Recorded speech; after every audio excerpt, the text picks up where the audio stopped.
Hello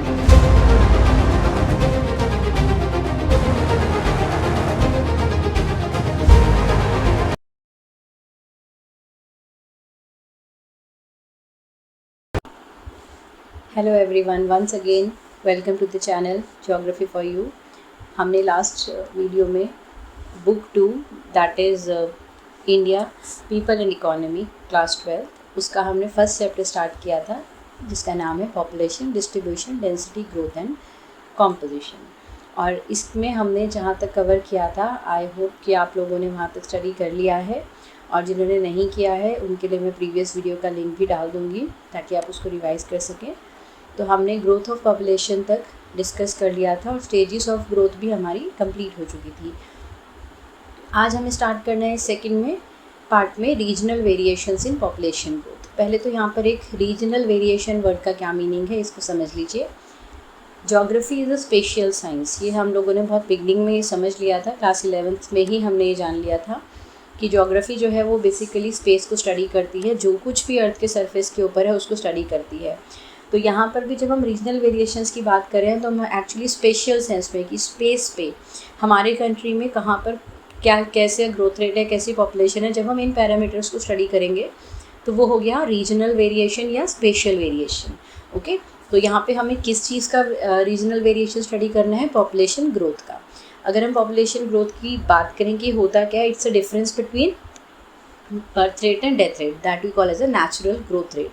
और अगर हम उसमें माइग्रेशन को भी इंक्लूड कर लेते हैं तो उसको हम बोलते हैं इंड्यूस्ड ग्रोथ रेट। ओके, तो यहाँ पर अब हम अपनी स्टेट्स के बारे में बात करते हैं कि यहाँ पे जैसे बुक में यहाँ पर इस पैराग्राफ में आप देखेंगे, the states like Kerala, Karnataka, Tamil Nadu, Andhra Pradesh, Orissa, Puducherry and Goa show a low rate of growth not exceeding 20% over the decade. तो अगर आप गौर करेंगे ये ज़्यादातर कौन सी स्टेट है आपकी? सर्दर्न, और एक स्टेट हमारे यहाँ पे ईस्टर्न और एक वेस्टर्न भी आ रही है। तो मेजरली हम विंध्याचल को एक कल्चरल डिवाइड के रूप में देखते हैं, विंध्याचल रेंज को एक कल्चरल डिवाइड के रूप में देखा जाता है। तो काफ़ी सारी चीज़ें उसके बाद में हमारी चेंज होती हैं।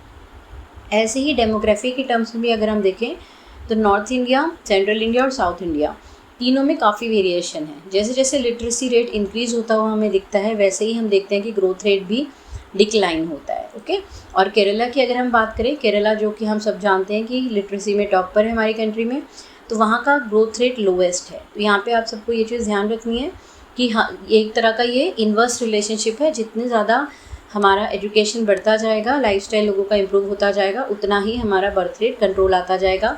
इस चीज़ को आप रिलेट कीजिए डेमोग्राफिक ट्रांजिशन थ्योरी से कि जैसे जैसे कोई भी स्टेट प्रोग्रेस करती है एग्रेरियन से अर्बन की तरफ, तो वहाँ पे सोशल डेवलपमेंट के कारण जो चीज़ें बदल रही हैं, सोशल सिक्योरिटी आने लगती है, गवर्नमेंट रिस्पॉन्सिबिलिटी लेती है वेलफेयर का, तो एज सच बर्थ रेट नीचे अपने आप आना शुरू हो जाता है। ओके, और इसके बाद में हम बात करते हैं नेक्स्ट बेल्ट की, that is a continuous belt of state from west to east in north west, north and north central part of the country has relatively high growth. Okay, high growth rate है। इसके कई सारे कारण हैं।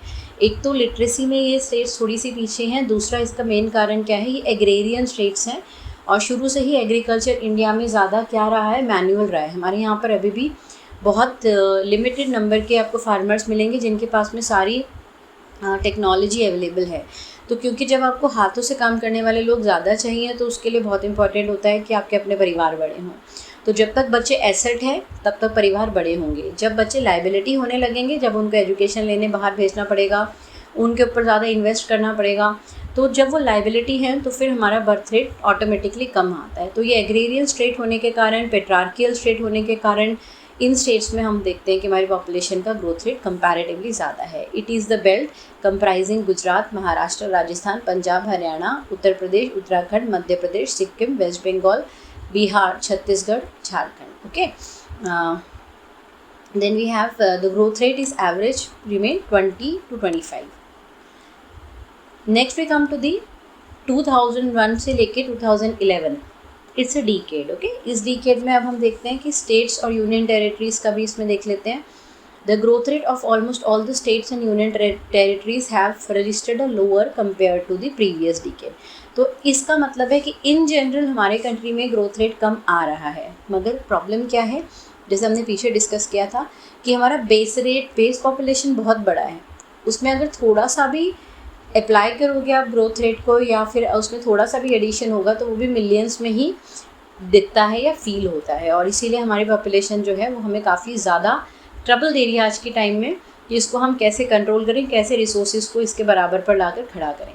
The percentage decadal growth of the 6 most populous states namely Uttar Pradesh, Maharashtra, Bihar, West Bengal, Andhra Pradesh and Madhya Pradesh have also fallen during 2001 to 2011 compared to Andhra Pradesh.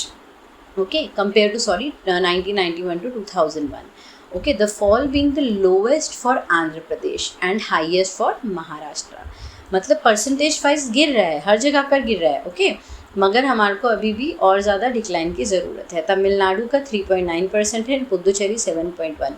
कुछ बच्चों का ये क्वेश्चन होता है कि हम इतने सारे फैक्ट्स और फिगर्स को याद नहीं कर सकते हैं, तो इस केस में मैं आपको हमेशा एक चीज़ सजेस्ट करूँगी, अगर आप 3 मार्क्स के आंसर के अकॉर्डिंगली लिखेंगे तो आप किसी भी पैरामीटर को 3 में डिवाइड कर सकते हो, चाहे वो पॉपुलेशन डेंसिटी हो, लिटरेसी हो या ग्रोथ रेट हो।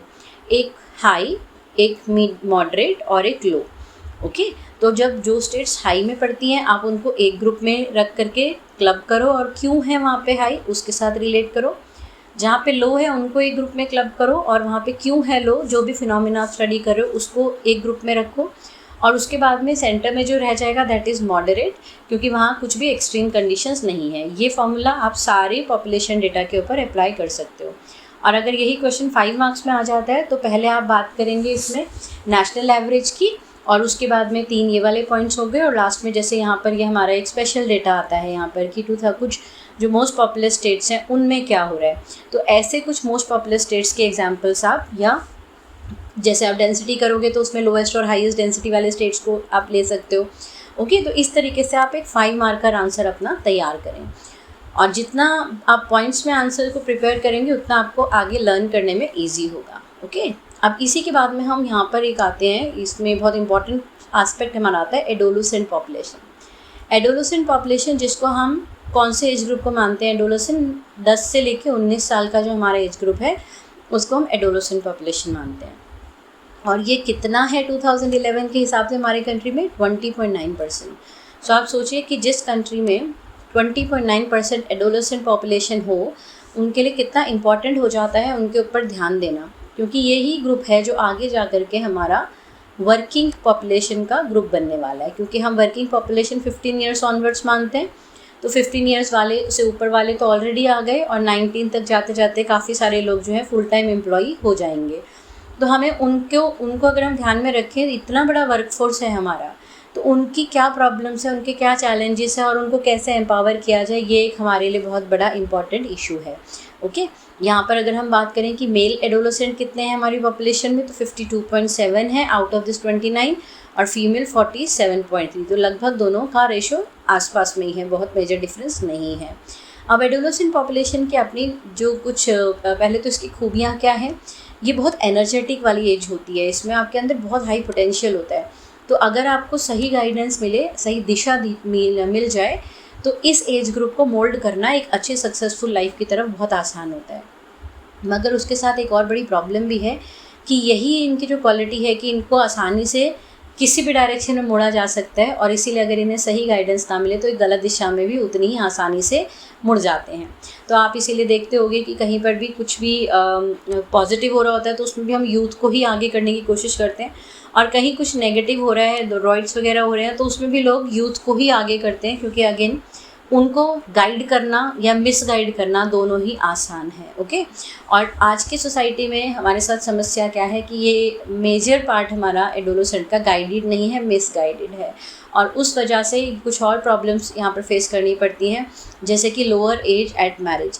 जबकि लीगल एज हमारी गर्ल्स के लिए 18, बॉयज़ के लिए 21 है, मगर फिर भी हम देखेंगे कि रिमोट रीजन्स में आज भी ये रेशियो हम नहीं अचीव कर पा रहे हैं। ये कई सारे लोग जो हैं अपने बच्चों की काफ़ी छोटी एज में मैरिजेस कर देते हैं, और उसका कारण क्या है, इलिटरेसी, स्पेशली फीमेल्स की इलिटरेसी। क्योंकि आप पढ़ लिख नहीं रहे हैं, आपका कोई स्ट्रॉन्ग करियर आगे बनने की संभावनाएं नहीं है, तो अल्टीमेटली पेरेंट्स को लगता है अपना बर्डन ख़त्म किया जाए और लाइफ को सेटल किया जाए, तो शादी एक ऑप्शन बचता है। फिर स्कूल ड्रॉप आउट रेट बहुत ज़्यादा है, इसके कई सारे रीज़न हो सकते हैं। कई बारी बच्चा वेल एडजस्टेड नहीं है स्कूल में, इस वजह से वो ड्रॉप आउट कर लेता है। कभी पीयर इन्फ्लुएंस में ड्रॉप आउट कर लेता है। कई बार इकोनॉमिक कंस्ट्रेंट्स इतने हैं फैमिली के ऊपर कि बच्चा पढ़ाई आगे नहीं कर पाता है, तो इन सारे रीजंस की वजह से स्कूल ड्रॉप आउट बहुत ज़्यादा हो रहा है इस एज ग्रुप में। लोअर इनटेक ऑफ न्यूट्रिएंट्स, ये भी एक बहुत बड़ी समस्या है, क्योंकि अगर आप देखें आपकी बॉडी की जो नीड्स होती हैं, इस समय बॉडी बहुत ग्रोइंग एज में है तो उसकी नीड ज़्यादा है न्यूट्रिएंट की। अब बड़ी एज होते होते न्यूट्रिएंट की इतनी ज़्यादा रिक्वायरमेंट नहीं रहती है, मगर इस एज ग्रुप को उतना न्यूट्रिशन नहीं मिल पा रहा है, तो ये भी एक मेजर प्रॉब्लम है। फिर इसके बाद में हम बात करते हैं high rate of maternal mortality. Maternal mortality का मतलब है कि चाइल्ड बर्थ के समय कितनी माताओं की जान जाती है। Adolescent body is not prepared for child birth. हम अगर बात करें कि जैसे यंग एज में मैरिजेस हो रही हैं बच्चों की, तो उनकी बॉडी अभी प्रिपेयर्ड नहीं है चाइल्ड बर्थ के लिए, मगर शादी होते ही एक सोशल प्रेशर होता है कि you have to make your own family. Okay, तो उस केस में यहाँ पर एडोलेसेंट मदर्स जो बच्चे को जन्म देती हैं, उनकी अपनी जान को भी खतरा होता है और बच्चे की जान को भी काफ़ी खतरा रहता है, तो ये भी मैटरनल मोर्टेलिटी रेट हमारा काफ़ी ज़्यादा है इस एज ग्रुप में। फिर यहाँ पर हमारे क्योंकि इंडिया में अगर हम पर्टिकुलरली बात करें तो हम लोग सेक्सुअल एजुकेशन के बारे में बात नहीं करते हैं, और उसका एक बहुत बड़ा जो ड्रॉबैक है वो ये आ जाता है कि यहाँ पर हाई रेट ऑफ HIV और एड्स इन्फेक्शन जो बच्चों में फैल रहे हैं या जो यंग एज ग्रुप में हो रहा है, वो उनको सही गाइडेंस ना मिलने के कारण कई बारी ये जो है ये ब्लड की ट्रांसफ्यूशन से भी हो जाता है। कई बारी जो टैटू बनाए जाते हैं उसमें इन्फेक्टेड नीडल्स हैं, मगर बच्चों को जानकारी नहीं होती है कि इससे भी HIV का शिकार हो सकते हैं वो। तो ऐसे कई सारे और रीजंस के कारण HIV इन्फेक्शंस इस एज ग्रुप में ज़्यादा है। फिर फिज़िकल और मेंटल डिसेबिलिटी, रिटार्डनेस, इसके कई रीजंस हो सकते हैं। कई बार ये बाय बर्थ होता है, कई बार ये विद एज किसी कारण से डेवलप हो सकती हैं डिसेबिलिटीज़, तो ये भी एक चैलेंज है, क्योंकि फिर ये जो लोग फिज़िकल या मेंटल डिसेबिलिटी से पीड़ित हो जाते हैं, ये एक हेल्दी वर्किंग ग्रुप नहीं बना पाते हैं। इसके बाद में यहाँ पर आता है ड्रग एब्यूज़, एल्कोहलिज्म। अगर आपको कोई लाइफ में अच्छा पर्पस नहीं मिलेगा तो आप किस तरफ फिर चले जाएंगे, ड्रग एब्यूज़ या एल्कोहलिज्म की तरफ डाइवर्ट हो जाएंगे। और जुवेनाइल डेलिंक्वेंसी, मतलब छोटे छोटे क्राइम करने लगेंगे, और उसके बाद में अगर उनको क्योंकि आपने देखा होगा बच्चों की जेल अलग होती है, उसको हम जुवेनाइल बोलते हैं, वहाँ पर उनको भेज दिया जाता है, और वहाँ पर भेजने के बाद में उनके एजुकेशन के ऊपर ध्यान तो दिया जाता है, मगर वहाँ पे माहौल ही ऐसा है कि सारे लोग क्रिमिनल हैं, तो बच्चे के ठीक होने की संभावनाएं वहाँ पे कम होती है, ख़राब होने की संभावनाएं बल्कि बढ़ जाती हैं। तो इस तरीके का माहौल ज़्यादातर हमको कहाँ मिलता है, अनएजुकेटेड सोसाइटीज़ में, स्लम्स में, जहाँ पर पेरेंट्स भी सही से गाइड नहीं कर पाते हैं, बच्चों के पास में कोई प्रॉपर मोटिव नहीं है लाइफ को लेकर के, पढ़ाई लिखाई वो कर नहीं रहे हैं, तो क्या काम बच जाता है उनके पास में, या तो वो छोटे छोटे क्राइम्स में इन्वॉल्व हो जाएं और जो पैसा है उसको वो किस में यूज़ कर लेते हैं, ड्रग एब्यूज़ या एल्कोहलिज्म में। तो ये सारी वो समस्याएं हैं जिससे हमारा एडोलेसेंट ग्रुप पीड़ित है, ग्रसित है, और हमारी गवर्नमेंट को, हम लोगों को एज अ सोसाइटी इस पे काम करने की बहुत ज़रूरत है।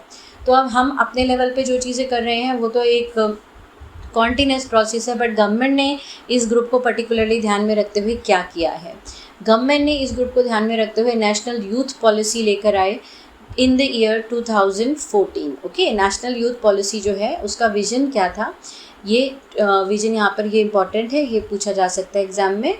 Okay, to empower the youth of the country to achieve their full potential and through them enable India to find its rightful place in the community of nation। क्योंकि मैंने आपको बताया कि यही एज ग्रुप हमारा वर्किंग पॉपुलेशन में जाएगा, तो सोचिए जिस कंट्री के पास में इतनी बड़ी वर्किंग पॉपुलेशन होगी तो वो तो आगे जाएगा ही जाएगा वर्ल्ड इकोनॉमी में। तो अगर हम इनके फुल पोटेंशियल तक पहुंच पाएँ तो ही इंडिया हमारे पूरी जो कम्युनिटी ऑफ नेशंस है उसमें अपनी जगह बना पाएगा। ओके, तो यहाँ पर जो नेशनल यूथ पॉलिसी है, उन्होंने जो यूथ की डेफिनेशन लिया उसमें एज ग्रुप लिया है उन्होंने 15 to 29, क्योंकि यहाँ पर हम उनके स्किल्स के ऊपर काम करेंगे और 15 से नीचे वाला हमारा वर्किंग पॉपुलेशन का पार्ट नहीं होता है। ओके, अब यहाँ पे इसके साथ में गवर्नमेंट ने और क्या किया है, government has also formulated national policy for skill development and entrepreneurship in 2015 to provide an umbrella framework to all skilling activities being carried out within the country and to align these to the common standards and link skilling and demand centres. अगर आपको पता हो, एक हमारा organisation है जो काम करता है, इंस्टीट्यूट ITIs, ओके, या फिर जिनको हम पॉलीटेक्निक्स भी कई बार बोल देते हैं। तो ये जो चीज़ें हैं यहाँ पर हम क्या कर रहे हैं, बच्चों को ऐसे स्किल्स सिखाए जाते हैं यहाँ पर जिससे उनकी एम्प्लॉयबिलिटी बढ़े। ओके तो ये स्किल्स जो हैं वो आप आफ्टर 10th भी आप इन स्किल्स में या इन कोर्सेज में एनरोलमेंट ले सकते हो। और उसके बाद में ये इंडस्ट्री से जुड़े हुए होते हैं। जैसे अगर कोई मैकेनिकल इंजीनियरिंग या मैकेनिकल में आगे जाना चाहता है, कोई कोर्स कर रहा है, ओके तो उसमें काम करने के बाद में इंडस्ट्रीज़ उसके लिए ओपन हो जाती है। वो फैक्ट्रीज़ में अच्छी अच्छी फैक्ट्रीज़ में एम्प्लॉयमेंट के लिए रेडी हो जाते हैं।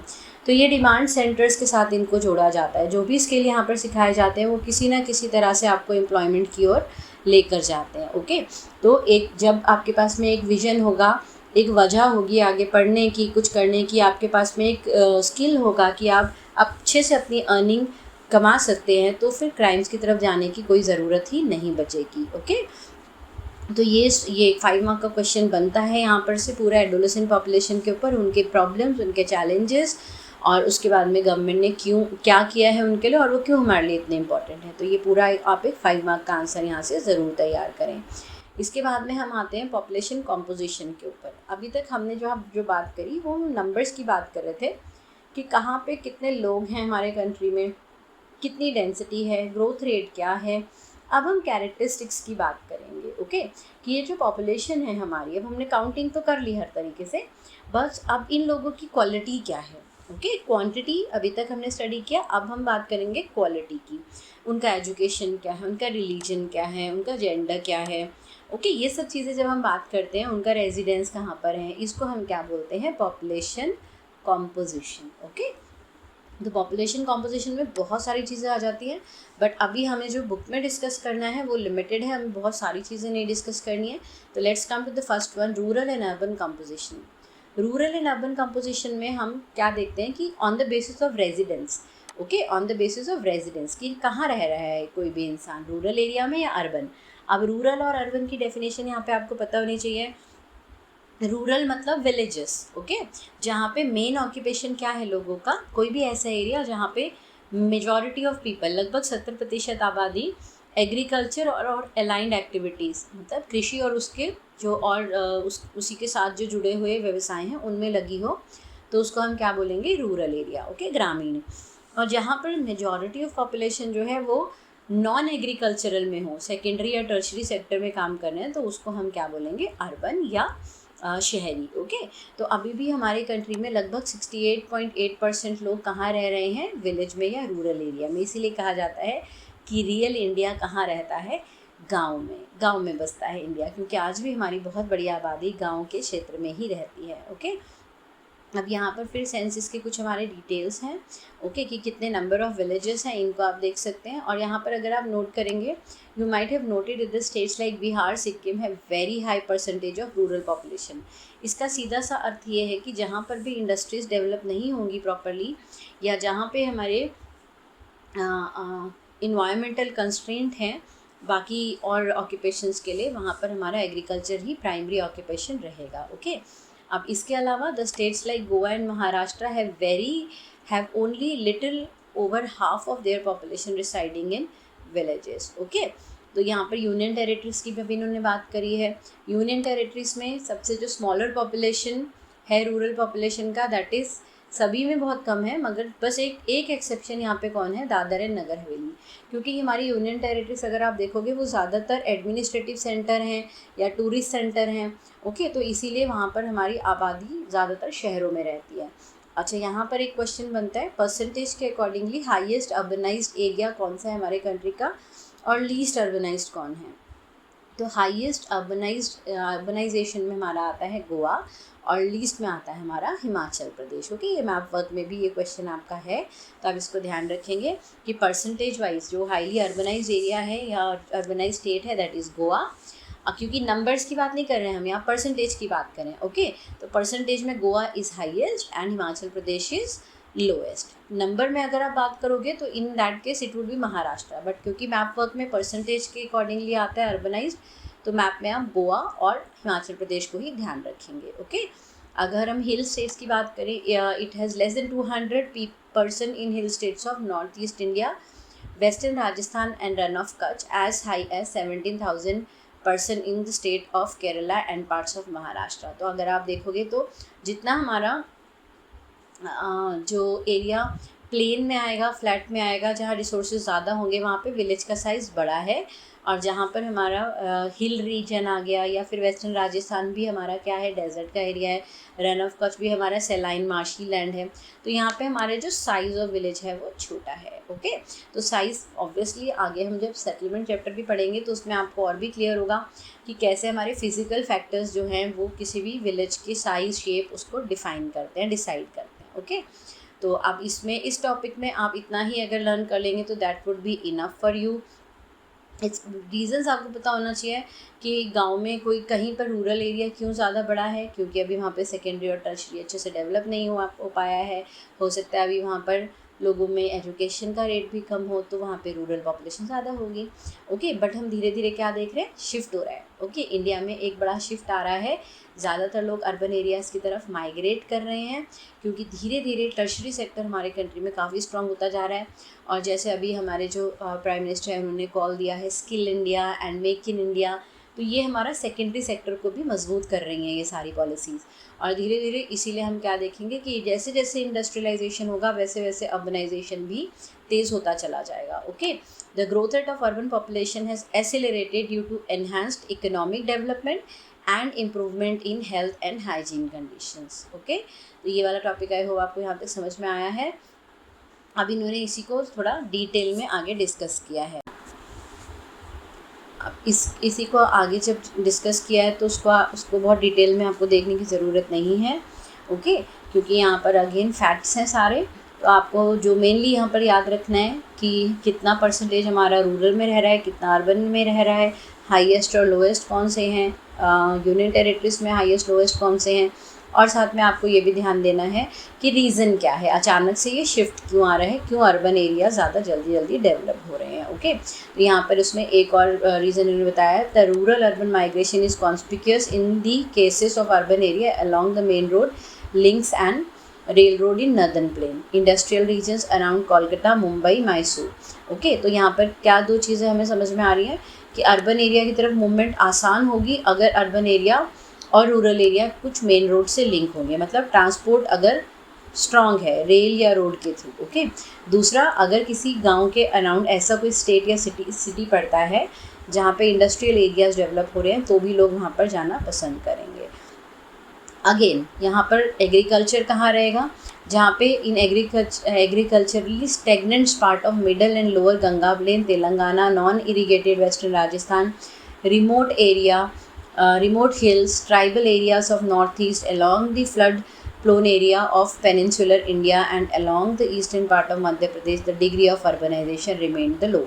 तो इसका आपको मतलब समझना है, तो सीधा सी बात ये है, देखो यहाँ पे एग्रीकल्चर में कोई इम्प्रूवमेंट नहीं है।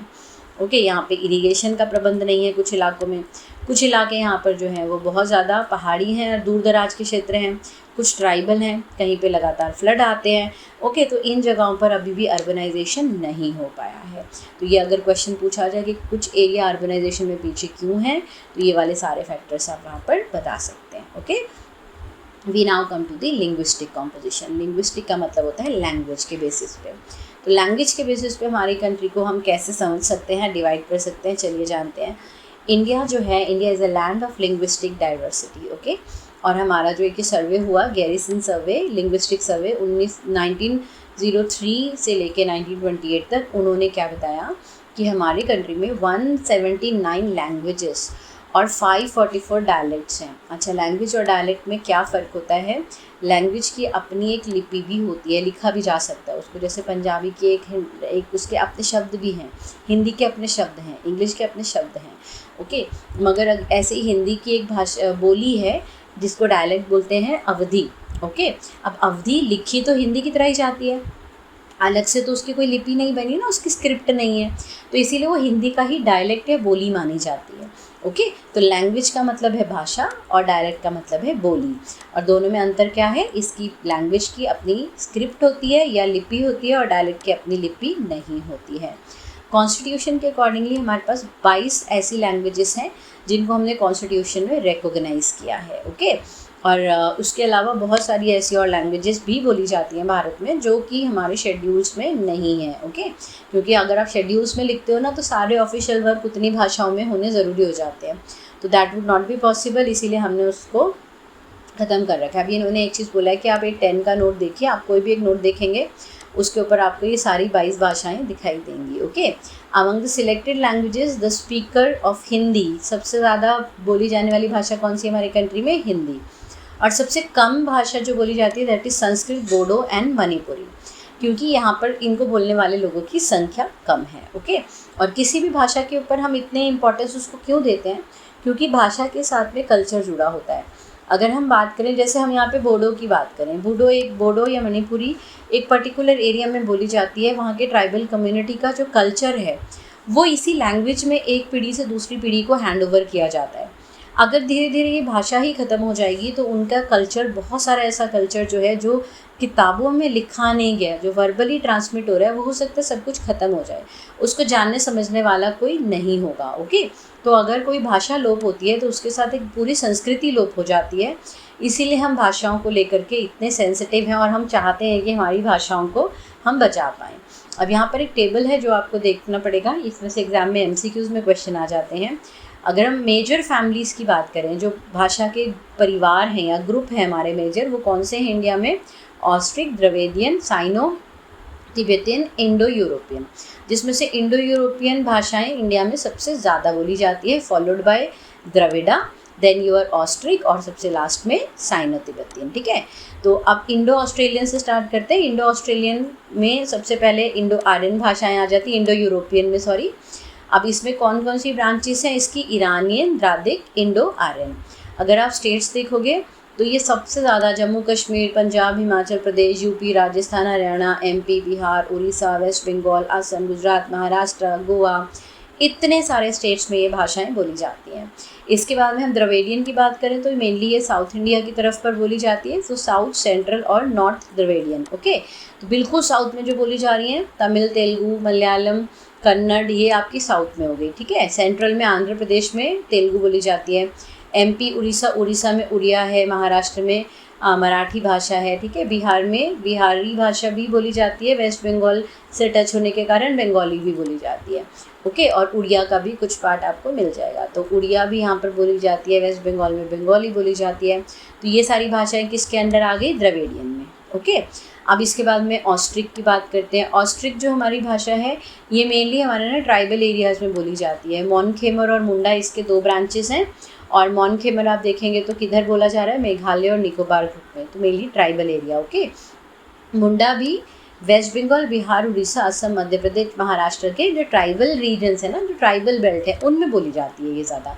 तो ऑस्ट्रिक मेनली आपकी ट्राइबल भाषाओं का ही ग्रुप है। साइनो तिब्बतियन आपको उस जगह मिलेगी जो हमारा तिब्बत से या चाइना से जो बॉर्डर लिंक करता है उसके आसपास के रीजन्स में आपको ये इसके भाषा के प्रभाव दिखाई देते हैं। तो इसमें हमारे कौन कौन से स्टेट आ जाते हैं? अब देखिए यहाँ पर ना इन्होंने एरिया जो लिखा है, अब ये स्टेट नहीं है, अब ये यूनियन टेरिटरी बन गया जम्मू कश्मीर। ओके, तो हिमाचल प्रदेश, सिक्किम, अरुणाचल प्रदेश, असम, नागालैंड, मणिपुर, मिजोरम। अब आप बोलोगे कि मैम ये रिपीट हो रही हैं स्टेट्स, तो बच्चे जो स्टेट्स रिपीट इसीलिए हो रही है क्योंकि किसी भी स्टेट में 100% एक भाषा नहीं बोली जाती है, उसमें कई सारे ट्राइबल ग्रुप्स भी होते हैं, उसमें बहुत सारे माइग्रेंट्स भी होते हैं। तो इसीलिए यहाँ पर कुछ भाषाओं के नाम या कुछ स्टेट्स के नाम आपको 2-3 भाषाओं के ग्रुप में दिखाई देंगे, बट आपको जो मेजर वाले ना वो ध्यान रखने हैं। ज़्यादातर हमारी नॉर्दर्न प्लेन्स में जो भाषाएं बोली जाती हैं वो इंडो आर्यन की है, जो सेंट्रल और साउथ में बोली जाती है वो द्रविड़ा की है। ठीक है, जो हमारे ट्राइबल ग्रुप में है तो ऑस्ट्रिक है, और जो हमारे बॉर्डर एरियाज़ में है चाइना के साथ में वहाँ पे साइनो तिब्बतियन ग्रुप है। तो आई होप यहाँ पे ये सब आपको क्लियर हुआ होगा। अब हम आते हैं रिलीजियस कॉम्पोजिशन में, बट अगेन क्योंकि वीडियो आई थिंक अब काफ़ी बड़ा हो गया है और अभी भी हमारे सब्सटेंशियल पार्ट बचा हुआ है, so I will make 3rd part also for this chapter. इस वाले पार्ट में हम अभी केवल लिंग्विस्टिक तक ही बात करेंगे, और मिलते हैं जल्दी हम अपने नेक्स्ट टॉपिक के साथ में, दैट इज़ रिलीजियस कॉम्पोजिशन। तब तक के लिए बाय बाय, टेक केयर।